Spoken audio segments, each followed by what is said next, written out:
पंचमी के दिन कौन सा ऐसा काम भूल कर भी नहीं करना चाहिए जिससे माता सरस्वती नाराज़ हो जाती हैं। तो अगर आप मेरे चैनल पर नए हैं तो सब्सक्राइब ज़रूर कर लें और वीडियो लास्ट तक ज़रूर देखें। भारत में इसे काफ़ी धूमधाम से मनाया जाता है और माता सरस्वती का पूजा अर्चना की जाती है। इस दिन माता सरस्वती को खीर, हलवा और बूंदी का भोग लगाया जाता है। इस दिन कुछ कार्यों की करने की मनाही होती है। तो आइए जानते हैं उन कार्यों के बारे में। हर साल माघ मास के शुक्ल पक्ष की पंचमी तिथि को बसंत पंचमी का त्यौहार मनाया जाता है। इस दिन माता सरस्वती की पूजा अर्चना की जाती है क्योंकि विद्या की देवी माता सरस्वती को माना गया है। इस दिन माता सरस्वती के मंत्र, आरती और वंदना का पाठ करने से सभी मनोकामनाएं पूर्ण होती हैं। विद्यार्थियों के लिए बसंत पंचमी का दिन काफ़ी अच्छा माना जाता है। इस दिन कुछ बातों का खास ख्याल रखना होता है। ऐसे में आज हम आपको बताने जा रहे हैं कि बसंत पंचमी के दिन कौन से कार्य नहीं करना चाहिए। इससे माता सरस्वती आपसे नाराज हो सकती है।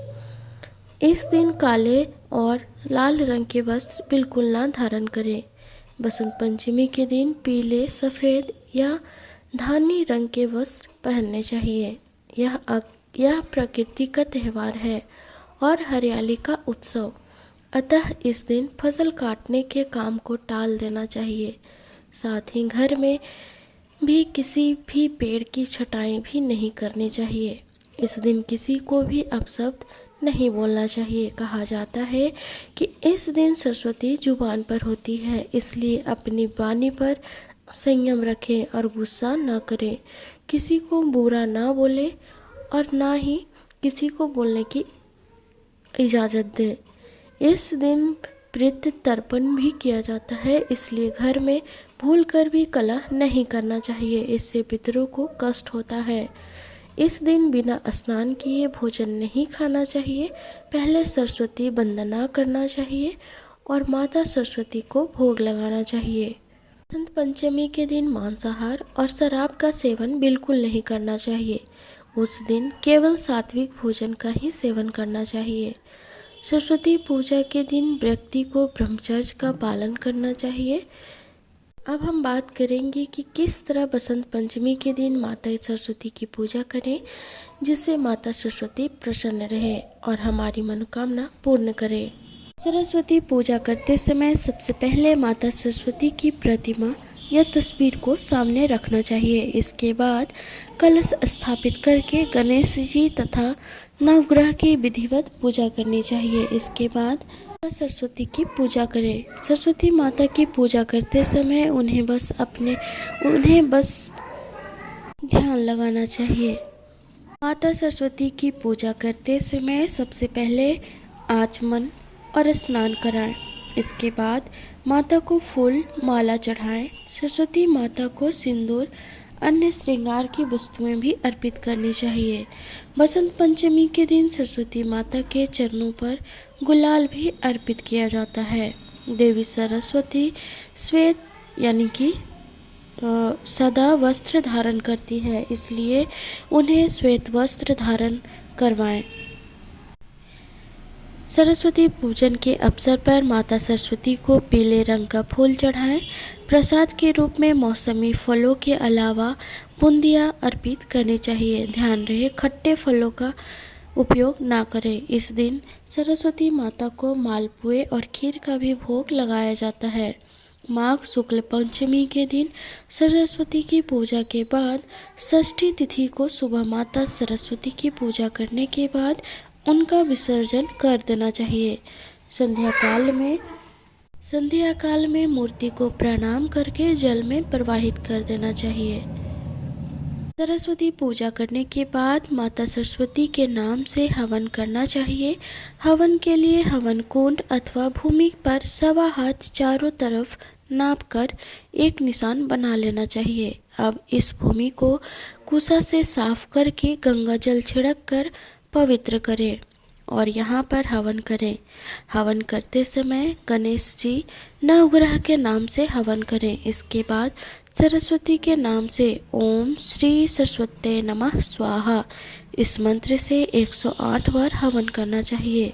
हवन के बाद सरस्वती माता की आरती करें और हवन का भभूत लगाएं। अब हम सरस्वती पंचमी बसंत पंचमी सरस्वती वंदना जो आप सभी को यानी कि हम सभी विद्यार्थियों को करना चाहिए वो है या कुंदेन्दु तुषारहार धवला या शुभ्र वस्त्रावृता या वीणावरदंड मंडितकरा या श्वेत पद्मासना या ब्रह्माच्युत शंकर प्रभृतिभिर्देवैः सदा वंदिता सामा पातु सरस्वती भगवती निःशेष जाड्यापहा शुक्लं ब्रह्म विचार सार परम माध्यं जगत व्यापिनीं वीणा पुस्तकधारिणीं भयदं जड्यान्धिकारापहां हस्ते स्फटिकमालिकां विदधतीं पद्मासने संस्थितं वन्दे तां परमेश्वरीं भगवतीं बुद्धि प्रदान शारदम्। अब हम बात करेंगे सरस्वती पूजन के पीछे पौराणिक मान्यताएं हैं। इस दिन सरस्वती की पूजा करने के पीछे एक पौराणिक कथा है। इनकी सबसे पहले पूजा श्री कृष्ण और ब्रह्मा जी ने ही की है।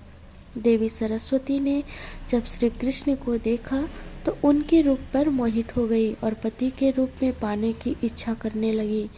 भगवान श्री कृष्ण को इस बात का पता चलने पर उन्होंने कहा वे तो राधा के प्रति समर्पित हैं, परंतु सरस्वती को प्रसन्न करने के लिए श्री कृष्ण ने वरदान दिया कि प्रत्येक विद्या की इच्छा रखने वाला माघ मास की शुक्ल पंचमी को तुम्हारा पूजन करेगा। यह वरदान देने के बाद स्वयं श्री कृष्ण ने पहले देवी की पूजा की। ब्रह्मा जी ने सरस्वती की रचना की। सृष्टि के सृजनकर्ता यानी कि हम ब्रह्मांड में जितने भी हम लोग यानी कि मनुष्य, पेड़ पौधे या छोटे छोटे जीव, पशु पक्षी सबके सृजनकर्ता यानी कि सबको जो बनाने वाले भगवान हैं वो ब्रह्मा जी कहलाते हैं। तो सृष्टि के सृजनकर्ता ब्रह्मा जी ने जब धरती को मुख और नीरस देखा तो अपने कमंडल से जल लेकर छिड़क दिया। इससे सारी धरा हरियाली से भर गई। पर साथ ही देवी सरस्वती का उद्भव हुआ, जिसे ब्रह्मा जी ने आदेश दिया एक मंत्र का जाप कर सकते हैं जो आपको अच्छा लगा अलौकिक करें, जो आपको उच्चारण करने में सरल लगा हो।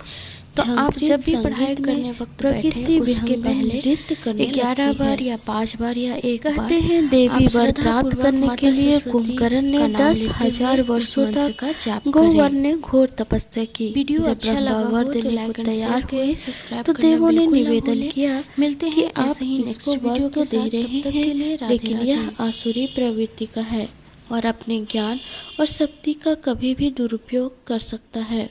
तब ब्रह्मा ने सरस्वती का स्मरण किया। सरस्वती राक्षस के जीभ पर सवार हुई। सरस्वती के प्रभाव से कुंभकर्ण ने ब्रह्मा से कहा, मैं कई वर्षों तक सोता रहूं, यही मेरी इच्छा है। इस तरह त्रेता युग में कुंभकर्ण सोता ही रहा और जब जागा तो भगवान श्री राम उसकी मुक्ति का कारण बने। आई होप इस वीडियो में जितनी भी जानकारी हमने बताए हैं आपको पसंद आया हो। लाइक एंड शेयर करें और चैनल पे अगर नए हैं तो सब्सक्राइब जरूर कर लें। धन्यवाद।